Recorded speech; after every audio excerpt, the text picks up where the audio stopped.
Hoy, what's up? Go fam. Okay. So, dito tayo ngayon sa isang area natin sa Maisan. Napakalinis. Okay.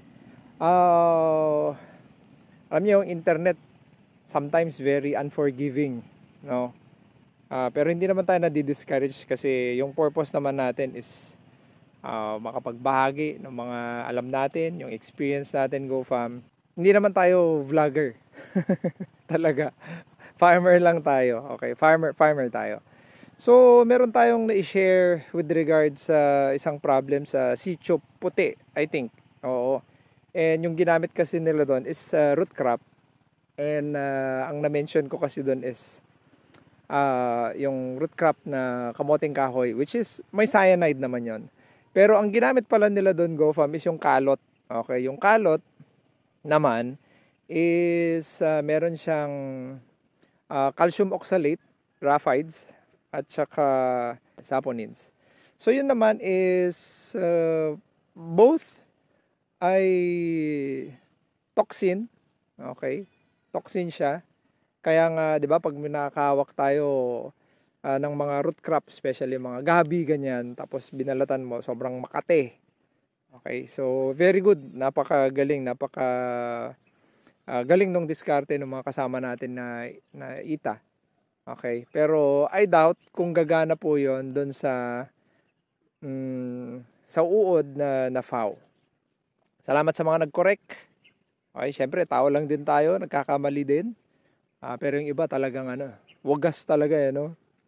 Okay, so sa mga minsan yung iba takot mag-comment, takot gumawa ng alam mo yan, share yung experience nila kasi ganyan nga Pilipino 'di ba? So ako in-encourage ko kayo, go lang ng go kasi talagang hindi mo matatanggal yung mga ganyan na ugali ng mga na Pilipino, go fam.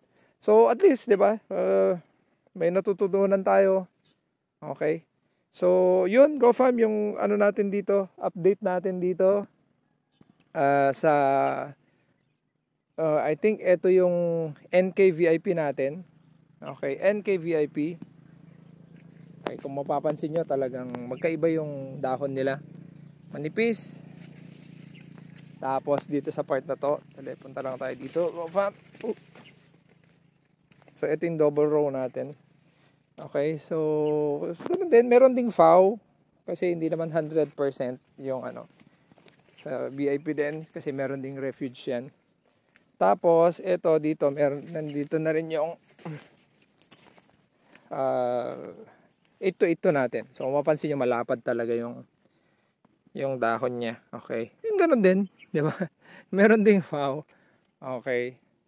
So nagpapaabono tayo, go fam. Ayun yung mga kasama natin. Ayan. Ayun. So yun yung update lang natin dito. Crop stand. Parehas lang naman, magkaiba lang talaga. Syempre magkaibang variety, no? Yung dahon. Yung sa tolerance sa FAO, based dito sa pag-ikot natin, mas may tolerance tong doon sa pag-ikot-ikot ko kanina, mas may tolerance tong VIP, no? Pero dito sa part naman ng DeKalb, nung 8282, yan, meron din, no? Pero yun nga, nasa 5% lang siguro to kasi ikot-ikot na tayo doon kanina. Okay, so yun lang yung update natin dito, go fam, sa ating Maisan.